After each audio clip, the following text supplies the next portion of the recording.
እግዚአብሔር የሚነግራችሁን ትሰማላችሁ ወይስ ዓለም የምትበይነውን ነው አሜን እሺ ብላችሁ የምትቀበሉት? ችግር እኮ ሃይማኖታችንን ሊፈታው አይገባም። ማጣት እኮ ጸሎታችንን ሊያቋርጠው አይገባም። መከራ ሲኖር ድህነትን መከተሉ አይቀሬ ነው ወገኖቼ። ምናልባት የሚያቀማጥል ቪላ ስለሌለን አንዳንዶቻችን በዚህ ምድር ላይ እንደ ኖርን እንኳን የምናስብ በጣም ጥቂቶች ነን። ብዙዎቻችን እውነትን እንነጋገር ከተባለ እንደ ነገሩ ነው እየኖርን ያለ ነው። ደስ ሳይለን እዩት። የሰርምኔሱን ሊቀ ጳጳስ ደሃ ነው ግን እግዚአብሔር ባለጸጋ ነው አለው። ድንግሉ ፋራ ዘማዊው የነቃ ተብሎ የሚወደስበት ዘመን ነው። ባለጸግነትና ድህነት በእግዚአብሔር ዓይንና በዚህ ዓለም ፊት ተለያይቷል። ምእመናን የምድር ባለጸግነት ባለጸጋውን እግዚአብሔር የሚያስረሳችሁ ከሆነ ባለጸግነት ይቅርባችሁ።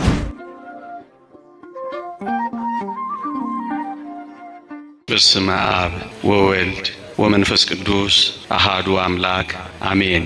ክቡራን አበው ካህናት፣ ሊቃውንተ ቤተ ክርስቲያን፣ ዘማሪያን፣ የተወደዳችሁ የእግዚአብሔር ቤተሰቦች፣ የእመቤታችን የቅድስት ድንግል ማርያም የአስራት ልጆች፣ የቅዱሳን ወዳጆች እንደምን ሰነበታችሁ?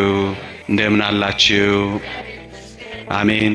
በቸርነቱ የጠበቀን በአጸደ መቅደሱ የሰበሰበን እንደ በደላችን ያልከፈለን እንደ ኃጢአታችንም ያልተቆጣጠረን የአባቶቻችን አምላክ የእኛም አምላክ ልዑል እግዚአብሔር ዘላለማዊ ስሙ የተመሰገነ ይሁን። ለቅዱሳን ሐዋርያት ለሐዋርያውያን አበው ለሊቃውንት የገለጸውን ጥበብና ምስጢር ለሁላችንም ይግለጽልን።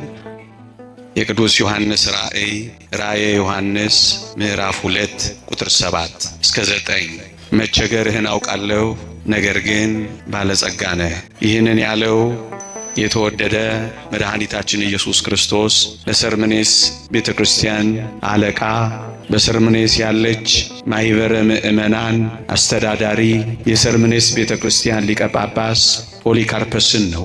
መቸገርህን አውቃለሁ፣ ድህነትህን አውቃለሁ፣ ነገር ግን ባለጸጋ ነህ አለው። ይህን የተባለው የሰርምኔስ ቤተ ክርስቲያን አለቃ እንደሰማችሁት ችግረኛ ነው፣ እንደሰማችሁት ደሃ ነው። ግን ይገርማችኋል እግዚአብሔር ባለጸጋ ነህ አለው። እንዴት ግራም ያጋባ ሐሳብ ነው! መቸገርህን አውቃለሁ፣ ድህነትህን አውቃለሁ፣ ማጣትህን እኮ አውቀዋለሁ አለው። ግን አይዞ ደግሞ እኮ ባለጸጋ ነህ ደግሞ ሲለው እናገኛለን። እንዲህ አይነት ደሃ ባለጸጋ ምን ቢሆን ነው? እንዲህ አይነት ችግረኛ የሆነ ሀብታም ምን ቢሆን ነው? እንደዚህ አይነት ሰው አለ ማለት ነው። ችግረኛ የሆነ ግን ደግሞ ባለጸጋ የሚባል አለ ማለት ነው። አዎ እግዚአብሔር ሲያይ ምእመናን እንደዚህ ነው የሚያየው። ይሄንን ጳጳስና እሱ የሚያስተዳድራት ቤተ ክርስቲያን ተመልከቱ። በጣም ችግረኞች ናቸው። የሚኖሩበት ሀብት ያካበቱት ንብረት የላቸው። እጅግ በጣም በችግር ነው የሚኖሩት። የታወቁ ድሆች ናቸው። ግን እግዚአብሔር በድህነታቸው አይደለም የሚያውቃቸው። ምን ብሎ እንደሰየማቸው ይወት ባለጸጋ እኮ ናችሁ አላቸው። ሊቃውንተ ቤተ ክርስቲያን በሰርምኔስ ያሉ ምእመናንን ለምን ድሃ እንደሆኑ አስቀምጠዋል። ስንፍና ይዟቸው አይደለም ድሃ የሆኑት፣ መስራት ጠልተው አይደለም ድሃ የሆኑት። ታዲያ ምን ሆነው ነው ድሃ የሆኑት ከተባለ በአይሁድና በአሕዛብ ንብረታቸው ተወርሶባቸው ነበር። ክርስቲያን በመሆናቸው ክርስቶሳውያን በመሆናቸው ሽታቸውን እንኳን ስለጠሉባቸው ከቦታ ቦታ ያፈናቅሏቸው ነበር። ስራም ያሳጧቸው ነበር። በዚህ ምክንያት ነው መከራ ሲበዛባቸው ከመከራው ጋር አብሮ ድህነቱም ተጫናቸው። መከራ ሲኖር ድህነትን መከተሉ አይቀሬ ነው ወገኖቼ። ድሆች የሆኑት በአይሁድና በአሕዛብ በሁለት ወገን የሆነ መከራ ደርሶባቸው እንጂ ሰነፎች ሆነው አልነበረም ወገኖቼ። ሁለተኛውን ምክንያት ሊቃውንት ሲገልጹ ምን ይላሉ መሰላችሁ? ክርስቲያን በመሆናቸው እግዚአብሔርን በመከተላቸው ወደ አንድ ቦታ አፈናቅለዋቸው በፍልሰት የመጡ በመሆናቸው ድንገት ስለወጡ ሀብታቸውን ንብረታቸውን ትተውን የወጡት። በዚህ ምክንያት ነው ድሆች የተባሉት እንጂ ሥራ ጠልተው ስንፍና ይዟቸው ቅምጥልነት አምሯቸው ደሃ የሆኑ አይደሉም ወገኖቼ። ለዚህ ነው መቸገርህን አውቃለሁ ግን ባለጸጋ ነህ ያለው። የሚበሉት እስኪያጡ ድረስ ተቸግረው ነበር። ያጡ የነጡ እስኪሆኑ ድረስ ችግረኛ ሆነው ነበር። ታዲያ እነዚህን ክርስቲያኖች እግዚአብሔር ምናቸውን ቢያይ ነው ባለጸጎች ናቸው ያላቸው? ወገኖቼ ባንክ ያስቀመጡት ገንዘብ ባይኖራቸው፣ አክሲዮን የገዙበት ንብረት ያከማቹበት ሀብት ባይኖራቸው፣ የሚቀማጠሉበት ርስት፣ የሚተማመኑበት ጉልት ባይኖራቸው እነዚህ የሰርምኔስ ክርስቲያኖች አንድ ነገር ሃይማኖታቸው ነበር። እግዚአብሔር ያየው ባዶ ሆድ መሆናቸውን አይደለም። ችግር ክርስትናን አላስተዋቸው፣ ችግር ሃይማኖት አላስቀየራቸው። ለዚህ ነው እግዚአብሔር ችግር ሀብትን አሳጣቸው እንጂ ሃይማኖት ስላላሳጣቸው ጎች ናችሁ ያላቸው። ምዕመናን ችግር እኮ ሃይማኖታችንን ሊፈታው አይገባም። ማጣት እኮ ጸሎታችንን ሊያቋርጠው አይገባም። በሆነ በዚህ ዓለም ጉዳይ የሆነ ነገር ሲጎደል በመንፈሳዊው ዓለም ሊጎርልብን እኮ አይገባም። ምዕመናን እስኪ ምር እንነጋገር። በዚህ ዘመን እግዚአብሔር እንደሚለን ነው የምናምነው ወገኖቼ። እውነት እንነጋገር ከተባለ ዓለም ድሆች ናችሁ ካለችን ሰንብታን የለ። ለዚህ አይደል ሳቅ ያጠረ? ለዚህ አይደል ጭርምት ኩርምት ያለው? ለምንድን ነው እውነተኛ ደስታ ያጣ ነው ከተባለ ይሄ ዓለም የሚነግረን ድሆች ናችሁ ሲለን አሜን አለን። ምስኪኖች ናችሁ ሲለን እሺ አለን። ምንም የሌላችሁ መናጢዎች ናችሁ ሲለን አዘንን፣ ተከዝን። ምናልባት የሚያቀማጥል ቪላ ስለሌለን አንዳንዶቻችን በዚህ ምድር ላይ እንደ ኖርን እንኳን የምናስብ በጣም ጥቂቶች ነን። አንዳንዶች እኛ ምን ኖር ነው አኗኗሪ ነን እንጂ እስከ ማለት እኮ ደረስን እንዴ!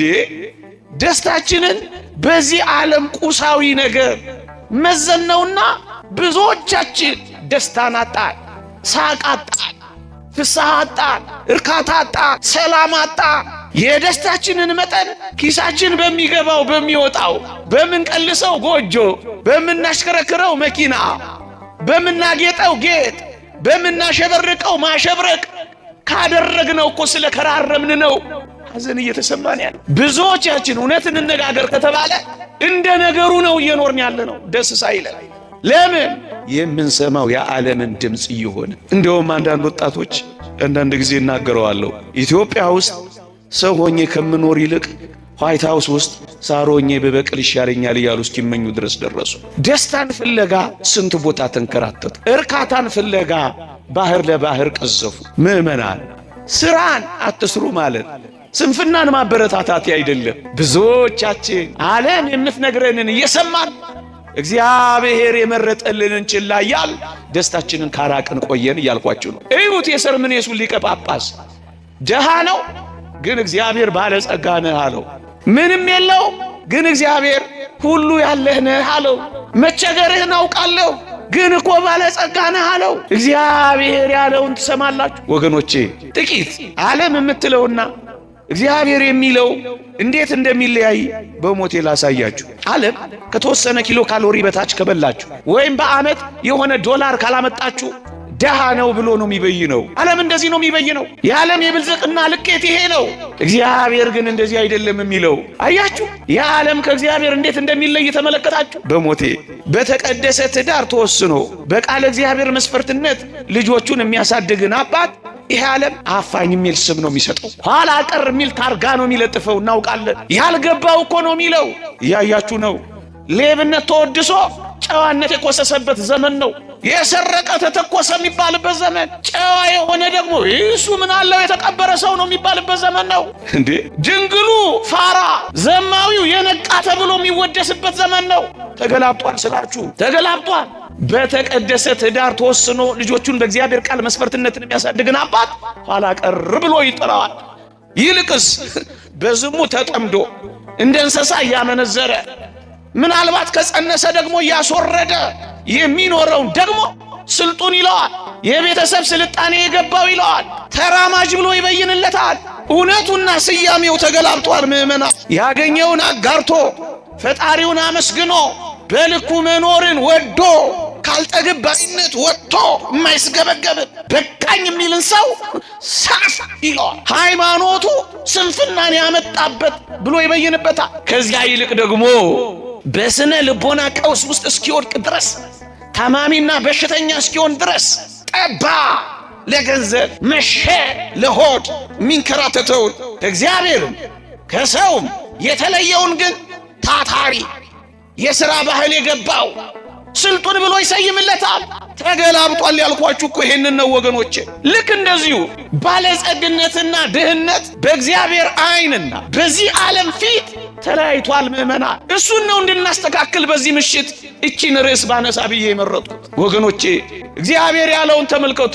ሃይማኖት ስላለ ባለጸጋ ነህ፣ ክርስቲያን ስለሆንክ ባለጸጋ ነህ፣ የመንግሥተ ሰማያት ዜጋ ስለሆንክ ባለጸጋ ነህ፣ የቅዱሳን ኅብረት ጉባኤተኛ ስለሆንክ ባለጸጋ ነህ፣ ደስታህን ከውጪ ሳይሆን ከውስጥ የሚፈልቅ ባለጸጋ ነህ፣ በምትኖርበት ቪላ ሳይሆን በእግዚአብሔር ቤት ውስጥ በመጣል ደስ የሚልህ ባለጸጋ ነህ፣ በሚመጣ በሚሄድ ነገር ሳይሆን ሰማያዊው በሆነው ጸጋ ደስተኛ የሆንክ አንተ ባለጸጋ ነህ ነው እኮ የሚለው። ወገኖቼ ምእመናን፣ እስኪ እውነት እንነጋገር። ድህነት ምንድን ነው? ባለጸግነትስ ምንድን ነው? እኔ ከምተረጉመው ይልቅ ታላቁ አባት ቅዱስ ዮሐንስ አፈወርቅ የተረጎመበት መንገድ እንዴት ደስ ይላል! እስኪ ላንሳላችሁ። ድሃ የሚባለው ይላል ብዙ ፈቃዳት ያለው ሰው ነው ይላል። ድሃ የሚባለው ፍላጎቶቹን መግዛት ያልቻለ ሰው ነው ይላል።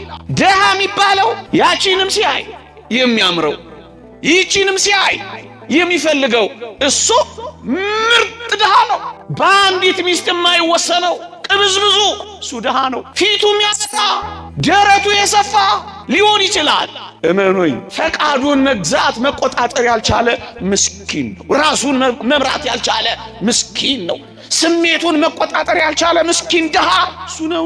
በቃኝ ማይ ባየው ነገር ማይረካ በሚኖረው ኑሮ መደሰት ማይፈልግ ማመስገን ማይችል አጉረምራሚ እሱ ድሃ ነው የሚለው።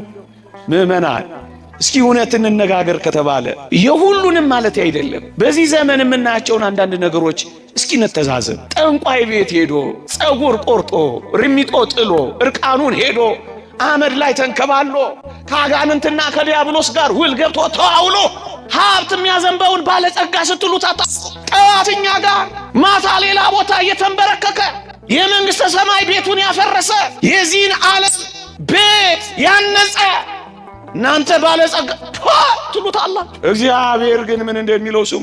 ለምድር ባለጸጋ በዓለም ሰዎች አይን የተመነደገ ነው፣ በእግዚአብሔር አይን ፊት ግን ምርጥ ድሃ ነው። ፈቃዱን መግዛት ያልቻለ ራሱን መቆጣጠር ያልቻለ እሱ ድሃ ነው ያለው ሊቁ ዮሐንስ አፈወርቅ እኮ ይሄንን ነው። ምእመናን እንዴ እውነት እንነጋገር ከተባለ በዚህ ዓለም ላይ ያያችሁት አይደለ? ያንዱን ንግድ አዘግቶ ያንዱን ቢዝነስ ነጥቆ አንዱ ያስመጣውን ተመሳጥሮ የሆነ ቦታ አስቀምጦ የሱን ያለ ቀረጥ አስገብቶ የሌላውን ንግድ አበላሽቶ የሱን 200 እና 300% አትርፎ የሚገነቡት ህንፃዎች ስያሜያቸው ሌብነት፣ ወንጀል ሳይሆን ባለጸግነት ከተባለ ሰነበተ። አሁን ይህንንም ባለጸጋ ልንለው ነው። አናፍርም እኮ እንሰማለን እኮ የህፃናት ወተት የሚጠጣውን ቀን እየቀየሩ ኤክስፓየርድ ያደረገውን ቀን እየለወጡ በብዙ ጥፍ እያተረፉ ብዙ ህንፃዎችን ሲገነቡ ለዚህ ዓለም ባለጸጎችም እነሱ ናቸው። ህፃናትን እያፈረሱ ህንፃዎችን የሚገነቡ አየ ባለጸጋ ባንተፊ። እግዚአብሔር ግን እንዴት እንደሚያየው ተመልከት። እንደዚህ እኮ ነው። ምንድነው ድህነት? ምንድነው ባለጠግነት? የወንድምን ሀብት የቤተሰብን ሀብት ብቻውን ተቆጣጥሮ ደግሞ ሰነዳት ደልዞ ምርጥ የቀረጥ ስወራ አድርጎ። ወገኖቼ ግን እኮ ባለጸጋ እግዚአብሔር የሚለውና እኛ የምናየው እንዴት እንደተለያያያችሁ ምእመናን። እናንተን ለማጽናናት ወይም ደግሞ በነገር እንደዚህና እንደዛ እያልኩ ማጽናናት ፈልጌ እንዳይመስላችሁ። እግዚአብሔር የሚያየው እንደዚህ ነው። ችግረኛ ነህ፣ ምስኪን ነህ፣ ጎስቋላ ነህ፣ ግን እኮ ባለጸጋ ነህ። እንዴት? ባለጸጋ ማለትን ሲተረጉመው ሃይማኖቱ የጸና ምግባሩ የቀና ትሩፋት የሚሰራ በጽድቅ የሚመላለስ እሱማ ባለጸጋ ነዋ ይላል ቅዱስ ዮሐንስ አፈወርቅ። ምእመናን እግዚአብሔር የሚነግራችሁን ትሰማላችሁን ወይስ ዓለም የምትበይነውን ነው አሜን እሺ ብላችሁ የምትቀበሉት? እዩት፣ የሰርምኔሱ ሊቀ ጳጳስ ችግረኛ ነህ፣ ደሃ ነህ፣ ምንም የሌለህ ነህ፣ ግን ባለጸጋ እኮ ነህ ነው የሚለው። ወገኖቼ ሃይማኖት ካላችሁ፣ ክርስቲያን ከሆናችሁ፣ የመንግሥተ ሰማያት ተስፋ ካላችሁ፣ በንጽህና ለመመላለስ ከተጋደላችሁ፣ የእግዚአብሔርን ተስፋ ከጠበቃችሁ፣ የታረመ መልካም ጸባይ ካላችሁ፣ ጥቂት በጥቂት በጽድቅ ከተመላለሳችሁ፣ እውነቱን ልንገራችሁ፣ በዓለም ፊት ችግረኞች፣ በእግዚአብሔር ፊት ግን ባለጸጎች እናንተ ናችሁ። ቦታውንና ቀይሮማ በሞቴ ፎርብስ መጽሔት አንተን ላያውቅህ ይችላል። እነ ቢል ጌትስ የተሰለፉበትን ድርድር ጭራሽ ላደርስበት ትችላለህ። ግን እመነኝ ስምህ በመንግሥተ ሰማያት ስለተጻፈ ደስ ይበል። አይወቅሃ ፎርብስ መጽሔት አይጥራሻ የዚህ ዓለም መዝገብ አይወቅሃ።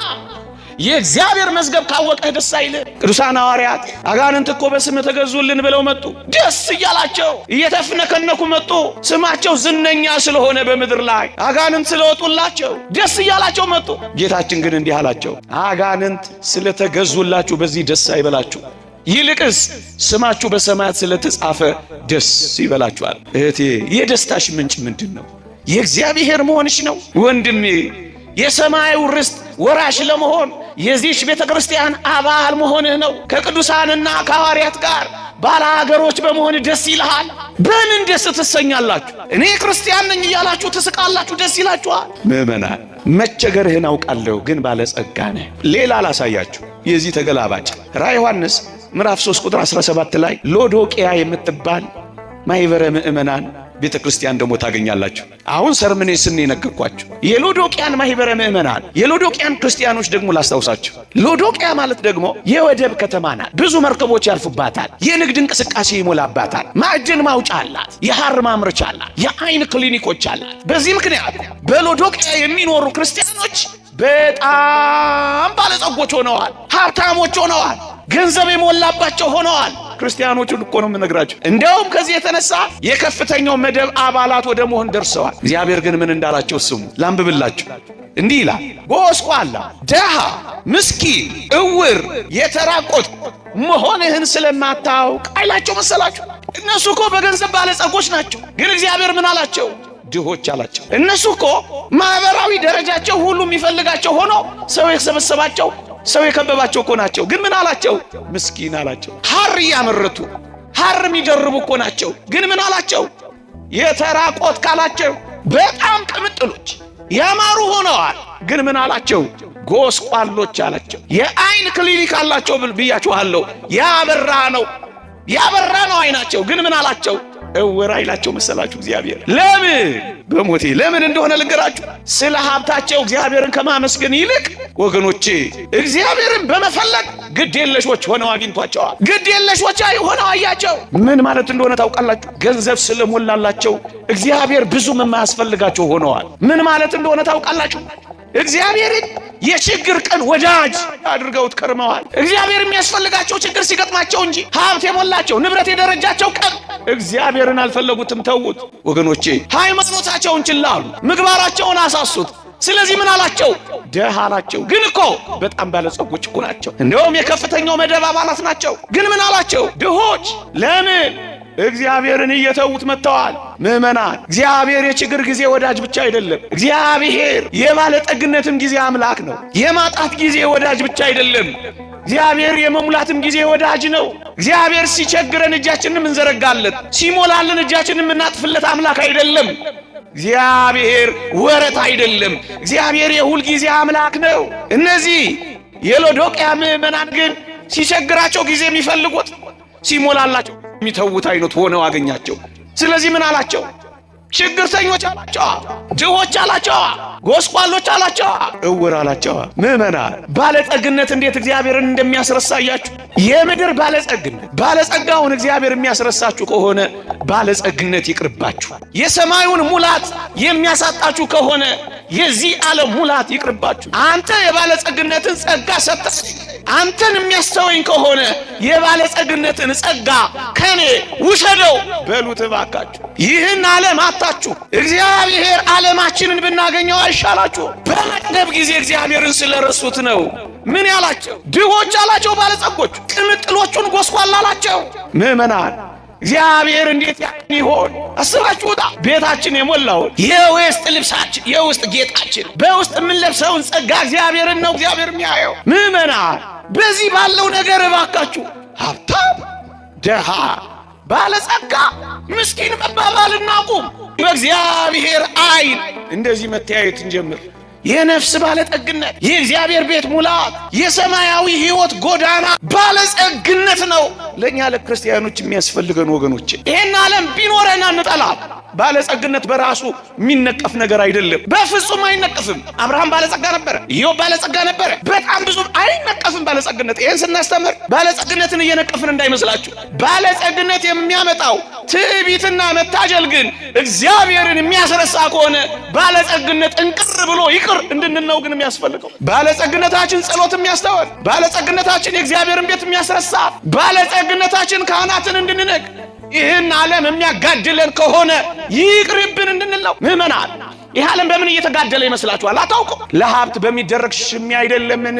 የአንደኛው ዓለም ጦርነት፣ የሁለተኛው ዓለም ጦርነት፣ የእኛን እንኳን የአድዋ ጦርነት ተመልከቱ። ጥሬ ዕቃ ለማግኘት ሲባል አፍሪካን ቀኝ ለመግዛት የተደረጉ ወረራዎች አልነበሩም? ሽሚያ እኮ ነው። አሁንስ በዙሪያችን የከበቡን ጦርነቶች፣ መፈናቀሎች፣ መጠላላቶች፣ እንደ ስካር አዙሪቶች እርስ በርሳችን የሚያላትሙን የመርዝ ንግግሮች ከምን የመጡ ይመስላችኋል?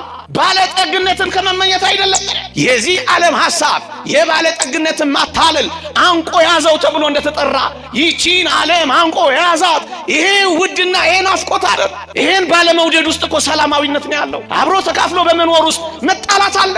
ይሄው እኛ ኢትዮጵያችን እንኳን ይሄው ታንቃ አይደል ያለችው? በዚህ ጦርነት፣ በዚህ መናናቅ፣ በዚህ የጦር መሳሪያ ትጥቅ፣ በዚህ ስልጠና፣ በዚህ ጩኸት ለምን? ይሄው ሌላ ምን አለው? ስልጣንን ተከትሎ የሚመጣው የባለጸጋ የመድረስ ሩጫ ነው ዓለማችን ላይ የነገሰው። ወገኖቼ የተጋነነ አድናቆት ሳይኖረው ይልቁንም ለወንድሙ ለማካፈል ልቡ የሚከፈተው ክርስቲያን የመሆን ይህን ዓለም ድል የማድረጊያው መንገድ እኮ ይሄ ነው። ካካፈል ወንድምን ወደህ ከመቀበል የምትሰጥ ስትሆን ምዕመናን በጣም ሰላማዊ ነው የምንሆነው። የሌላውን የማይመኝ ሰው እኮ የራሱን መስጠት የሚችል ሰው እኮ ማካፈል መስጠት ስትለምድ የሌላውን ከቶም ቢሆን አትመኝ። የራስህን እንኳን መስጠት ችለሃላ። ምን አይነት ሰላማዊ እንደምን ሆነ አስቡ። በጣም ሰላማዊያን ነው የሚሆኑት።